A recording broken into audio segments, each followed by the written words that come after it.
میرے پاس ایک صاحب آئے، مجھ سے کہنے لگے کہ میں ایک عمل کا عامل ہوں، لوگوں کو الرجی ہو جاتی ہے، پھوڑے پھنسیاں ہو جاتے ہیں، میں دم کرتا ہوں وہ ٹھیک ہو جاتا ہے، کسی کو سانپ کاٹ جائے میں دم کرتا ہوں ٹھیک ہو جاتا ہے، بچھو بھیڑ کوئی زہریلی چیز کھاٹ جائے میں دم کرتا ہوں لوگ ٹھیک ہو جاتے ہیں، میں دم کرتا ہوں لوگ ٹھیک ہو جاتے ہیں۔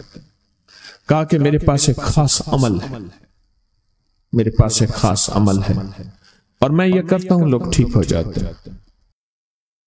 اور کہا میرے پاس یہ عمل ایک چیز کا آزمودہ ہے، میرے پاس کوئی جادو کا ڈسا ہوا ایسا بندہ ہے جس کو چیلنج سے کہہ دیا ہو کہ تجھ پہ جادو ہے، دوسرے لفظوں میں یہ لفظ میں خود کہہ رہا ہوں کہ تیرے اوپر خنزیر کا جادو ہے، کتے کا جادو ہے، کھوپڑی کا جادو ہے، بندر کی کھوپڑی کا جادو ہے۔ مجھے بندہ کہنے لگا کہ کوئی جادو کالے سے کالا، خطرناک سے خطرناک بندش ہو، میں اس عمل کو کر کے دیتا ہوں لوگ ٹھیک ہو جاتے ہیں۔ کہا بندھے ہوئے، زنجیروں میں الجھے ہوئے، بندشوں کے مارے ہوئے ٹھیک کرتا ہوں۔ کہا کہ میں چاہتا ہوں وہ ورد میں آپ کو دے دوں، آپ لوگوں سے نہیں چھپاتے، تو میں کہتا ہوں میں بھی آپ سے نہ چھپاؤں، میں کہ تیری مہربانی ہے دے دے۔ اور میں آپ سے بھی عرض کروں گا آپ کا کوئی آزمودہ عمل ہے، خواتین بھی مستورات بھی آپ بھی، کوئی نقش ہے، کوئی تعویذ ہے، کسی مقصد کے لیے آزمایا ہے، ضرور لکھیں، اس کے فائدے وضاحت سے لکھیں، اس کی ترتیب وضاحت سے لکھیں، کوئی ٹوٹکا آزمایا ہے ضرور لکھیں، انسانیت کو نفع ہوتا ہے۔ تو میں نے کہا بتا دیں مجھ سے کہنے لگا کہ میں نے درود ابراہیمی کا چلہ کیا ہوا ہے، میں نے درود ابراہیمی کا چلہ کیا ہوا ہے، میں ان سب مقاصد کے لیے درود ابراہیمی پڑھتا ہوں، اور میں درود ابراہیمی پڑھتا ہوں اور پڑھ کے کسی کو دم کر دیتا ہوں، کسی پہ تھتکار دیتا ہوں، کسی پہ کیا کرتا ہوں، بس میرے پاس درود ابراہیمی ہے اور میں درود ابراہیمی سے سارے کام لیتا ہوں۔ کہا کہ یہاں تک کہ میں سفر میں جاتا ہوں اور میری چاہت ہوتی ہے کہ میں یہ کھانے کو مجھے ملے، یہ پینے کو ملے، مجھے اس طرح کی رہائش ملے، اس طرح کہا درود ابراہیمی پڑھتا ہوں، مجھے یقین ہے اور ویسے ہو جاتا ہے۔ سوچیں جس درود ابراہیمی کو نماز میں میرے کملی والے نے اس کا انتخاب کیا ہے، وہ کوئی چیز آخر ہوگی نا، سوچیں تو اسے آخر وہ کوئی چیز ہے، صحیح ایسے تو نہیں ہے، وہ چیز ہے ایسے تو نہیں ہے۔ کہا کہ میرے پاس درود ابراہیمی ہے، میرے پاس درود ابراہیمی، اور میں لوگوں کا اس سے علاج کرتا ہوں اور لوگ ٹھیک ہوتے ہیں، ان کے مسئلے حل ہوتے ہیں، ان کی بندش جادو ٹوٹ جاتے ہیں۔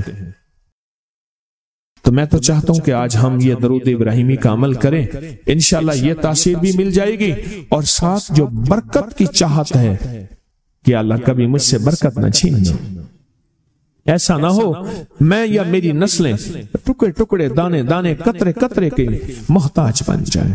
اللہ مجھ سے کبھی برکت نہ چھینا، ایسا نہ ہو کہ میں ٹھوکریں کھاؤں در در کی، اے سخی آقا مجھ سے برکت نہ چھیننا کہ میرے اندر بس سب کچھ ختم ہو جائے اور میں دنیا کے سامنے ذلیل بن جاؤں اور لوگ مجھ پہ ہنسیں۔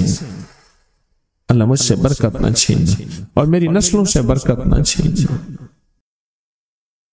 برکت صحت میں، برکت نظر میں، برکت یادداشت میں، برکت اعضاء میں، برکت جگر میں، برکت گردوں میں، برکت دل میں، برکت خون میں، برکت تلی میں، برکت معدے میں، برکت اعضاء میں، برکت صحن پٹھوں میں، جسم کے ہر حصے میں برکت، روح میں برکت، دل میں برکت، پھر مال میں برکت، جان میں برکت، اولاد میں برکت، صحت میں برکت، عزت میں برکت، خود برکت میں برکت۔ یہ برکت مجھ سے نہ چھنے اور مجھ سے نہ چھنے اور میری نسلوں سے نہ چھنے، اور اللہ پاک حلال طیب طاہر یہ برکت مجھے اور میری نسلوں کو دیتا رہے۔ آپ یہ چاہتے ہیں؟ میں ایک سفر سے واپس آیا، ایئرپورٹ سے مجھے بندے نے اٹھایا، یہاں لاہور میں ایک جگہ ٹاؤن شپ ہے، ایک سوسائٹی ہے، وہاں ایک گھر میں لے گئے۔ اس گھر میں جب گیا تو ایک صاحب بیٹھے ہوئے تھے، دو ٹوٹی پوٹی کرسیاں، کہا کہ میں نے ان کو اپنے گھر میں جگہ دی ہوئی ہے اور انہوں نے کہا میرا نام یہ ہے، میرے پاس ایک جہاز سیسنے ہوتا تھا اور میرا سکہ چلتا تھا اور میرے پاس دولت اور مال تھی اور مجھ سے برکت روٹ گئی۔ اللہم بارک علی محمد، یہ دیکھیں وعلی آل محمد، اللہ برکت عطا فرما محمد پہ، اللہ ان کے تذکروں میں برکت دے، اللہ ان کے ناموں میں برکت دے، اللہ ان کے جذبوں میں برکت دے، ان کے سننے میں برکت دے، ان کے سوچنے میں برکت ملتی ہے، ان کو دیکھنے سے برکت ملتی ہے، ان کے تذکروں سے برکت ملتی ہے، ان کے لکھنے سے برکت ملتی ہے، ان کو ان کے تذکرے مل بیٹھ کے جو ابھی ہم کریں گے اس سے برکت ملتی ہے۔ کتنے لوگ ہوں گے زندگی میں جو آپ کے میرے سامنے مال تھا، دولت تھی، رزق تھا، صحت تھی، عزت تھی اور ان کا سکہ چلتا تھا، اور آج وہی لوگ ہیں جن کو کوئی جانتے نہیں اور ان سے برکت روٹ گئی، ان سے برکت روٹ گئی۔ امام محمد باقر فرماتے ہیں جب میرے والد کا وصال ہوا، ان کا والد کا وصال ہوا تھا محرم کے دوسرے عشرے میں، سن 94 ہجری اور محرم کے دوسرے عشرے میں وصال ہوا تھا۔ فرمایا اگلے محرم میں لوگ جمع ہوئے اور مجھے بھی علم تھا کہ لوگ جمع ہوں گے اور ہمارے گھر میں درود پاک پڑھا جائے، تو فرماتے ہیں میں نے اس کا اہتمام کیا اور ایک بات پہ رویا، اس دفعہ میرے والد یہاں نہیں، اور کہا کہ رویا، اور پھر میں نے درود پاک پڑھا اور اس درد، اس کیفیت، اس جذبے کے ساتھ فرمایا درود پڑھا، اور سب نے مل کے درود ابراہیمی پڑھا اور بہت زیادہ پڑھا، اور سب نے مجھے استدعا کی کہ آج آپ کے والد نہیں ہیں، اس دفعہ آپ دعا فرمائیں، اور فرمایا پھر دعا کی۔ اس میں قرض کے پریشان بھی تھے جن کے قرضے تھے، کوئی ایسے تھے جن کی اولاد نہیں تھی، جو ایسے تھے جن کا کاروبار یا فقر تھا، جن کے پاس غربت اور تنگ دستی تھی، کوئی ایسے بھی تھے جن کے اوپر حالات، مسائل، مشکلات، ان حالات، مسائل، مشکلات میں جادو بھی ہے، بندش بھی ہے، بیماریاں بھی ہیں، گھریلو مسئلے بھی ہیں، جھگڑے بھی ہیں، الجھنیں بھی ہیں، مقدمات بھی ہیں، ان حالات اور مسائل میں ناکامیاں، پریشانیاں، یہ ساری چیزیں لوگ جمع ہو جاتے ہیں اور فرمایا کہ وہ خوشحال ہو جاتے۔ ایک واقعہ امام محمد باقر نے فرمایا عاشورہ کی شام تھی، ہم نے مل بیٹھ کے درود ابراہیمی پڑھا جس میں ہمارے پیاروں کا تذکرہ اور ہمارے آبا کا تذکرہ، اور فرمایا درود ابراہیمی پڑھا۔ ایک شخص بالکل مفلس تھا اور وہ یمن کی کسی بستی سے آیا تھا، عاشورہ کے دن کتنے دن کا سفر کر کے آیا تھا، اس کی کمزور سی اونٹنی تھی، اس کے پاس بھی کھانے کو نہیں تھا، اس کی اونٹنی کے پاس بھی کھانے کو کچھ نہیں تھا۔ وہ آیا اور آ کے دعا میں شامل ہوا اور ہمارے ساتھ بیٹھ کے درود ابراہیمی پڑھتا رہا۔ کہا وہ بدو تھا، اسے درود ابراہیمی صحیح پڑھنا بھی نہیں آتا تھا، ہم دیہاتی کہتے ہیں، عرب میں اس کو دیہات میں رہنے والوں کو بدو کہتے ہیں، اس کو پڑھنا ہی نہیں آتا تھا، اور کہا ہمارے عمل میں شامل ہوا۔ آئندہ سال جب آیا تو اس کے ساتھ 7 اونٹ تھے اور ہر اونٹ کے اوپر خوشحالی کے اثرات تھے، اور وہ خود خوشحال تھا، اس کے بیٹے ساتھ تھے، اور ہمارے لیے بہت توشے لایا اور ہدیے لایا، اور کہنے لگا کہ میں نے یہاں سے جانے کے بعد وہاں اونٹوں کا کام کیا، اونٹ ایک لیا، اس کو بیچا، بس اس میں برکت کے خزانے مجھے یہ ملے اور آج میرے پاس خوشحالی ہے۔ اللہم بارک علی محمد، ہاں یہ اس کا ترجمہ ہے، وعلی آل محمد۔ جو برکت ملی تھی محمد آل محمد کو، اس میں سے آج ہم نے حصہ لینا ہے، جو برکت ملی تھی، اور جس برکت کو ہر نماز میں ہم پڑھ رہے ہیں، کبھی خیال ہی نہیں کیا۔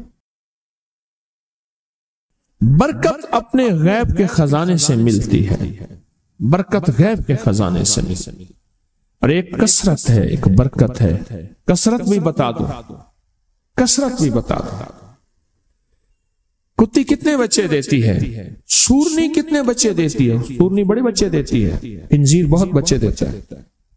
ہم مری جا رہے تھے روحانی منزل میں، مری تو ایک جگہ نا کھلی جگہ پہ وہاں پہاڑوں میں سور ہیں تو وہاں چھوٹے چھوٹے بچے تھے، بہت بچے دیتی ہے پر ختم ہو جاتے ہیں۔ میں نے سڑکوں کے کنارے کتے مرے دیکھے ہیں، کبھی بکری مری نہیں دیکھی۔ آپ نے دیکھی ہو تو مجھے پتہ نہیں۔ سڑکوں کے کنارے کتے مرے بہت دیکھے ہیں۔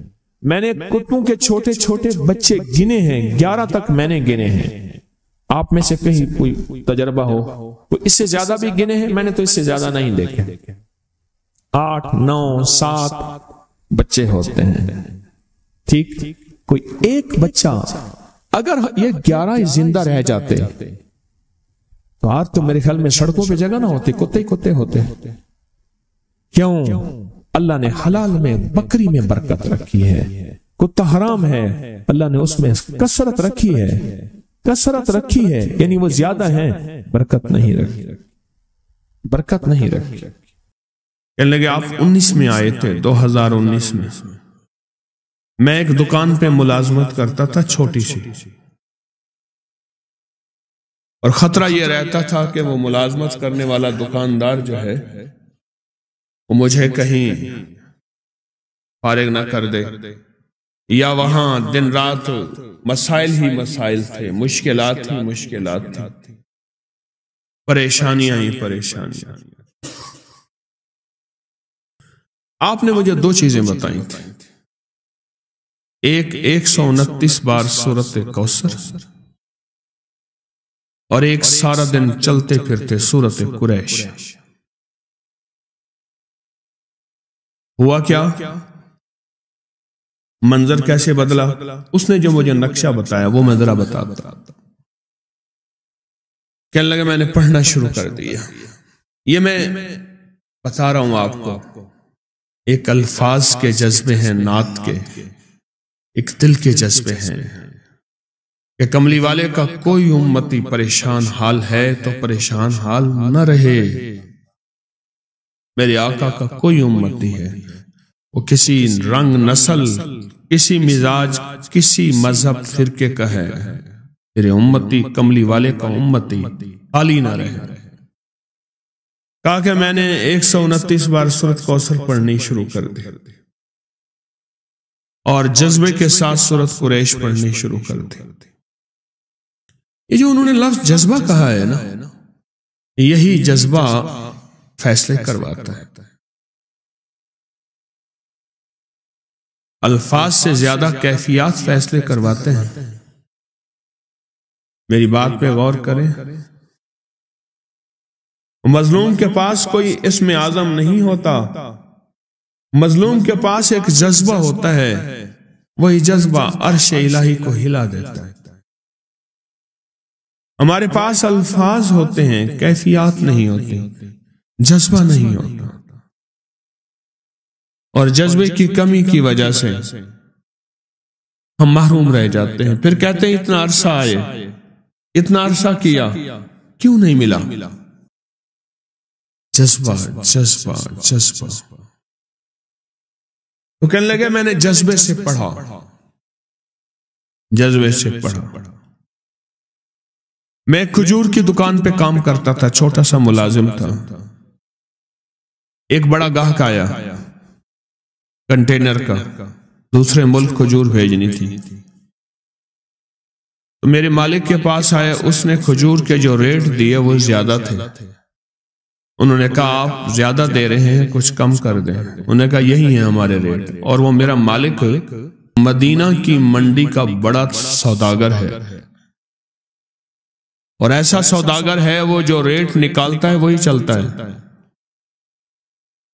کہا کہ انہوں نے مجھ سے رابطہ کیا، میرے رابطے تھے چونکہ اور تاجروں سے، میں نے کم ریٹ پہ وہی چیز ان کو دے دی، کنٹینر بھر کے بھیج دیا، اور مجھے اتنا بچ گیا۔